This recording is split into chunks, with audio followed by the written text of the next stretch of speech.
Hi friends, welcome back to another mini blog. నేను మీకు ఈరోజు గుజరాతీ వెడ్డింగ్ ఇన్విటేషన్ కార్డ్ని షేర్ చేసుకుందాం అనుకుంటున్నానండి. ఒకసారి చూడండి. నేనైతే ఇదే ఫస్ట్ టైం అండి గుజరాతీ వాళ్ళ వెడ్డింగ్ కార్డ్ చూడడం అనేది. వెడ్డింగ్ కార్డులో కొన్ని ఇంట్రెస్టింగ్ థింగ్స్ ఉన్నాయండి, అందుకని మీతో కూడా షేర్ చేద్దామని చూపిస్తున్నానండి. మన ట్రెడిషన్ ప్రకారం అయితే మ్యారేజ్ ఒక రోజులో కంప్లీట్ అయిపోతుంది. వీళ్ళ ట్రెడిషన్కి మాత్రం మ్యారేజ్కి ముందు చాలా ప్రోగ్రామ్స్ అనేవి ఉన్నాయండి. ఒకసారి మీకు కూడా షేర్ చేద్దామని చూపిస్తున్నాను చూడండి. వీళ్ళకి మ్యారేజ్ అనేది 23rd, కానీ 21st నుంచి వీళ్ళకి చాలా ట్రెడిషన్స్ ప్రకారం వీళ్ళకి చాలా ప్రోగ్రామ్స్ అవుతున్నాయండి.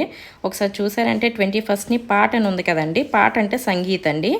అండ్ అదే 21st వినాయకుడి పూజ కూడా చేస్తారు. 22nd హల్దీ అవుతుందండి వీళ్ళకి. అండ్ 22nd బందోలి కూడా. బందోలి అంటే ఒక రెడీ చేసిన హార్స్ పైన బ్రైడ్ని గ్రూమ్ని తిప్పుతారండి, ఊరేగింపు చేస్తారు. అండ్ నెక్స్ట్ ప్రతిభోజ్ అంటే భోజనాలు పెడతారండి.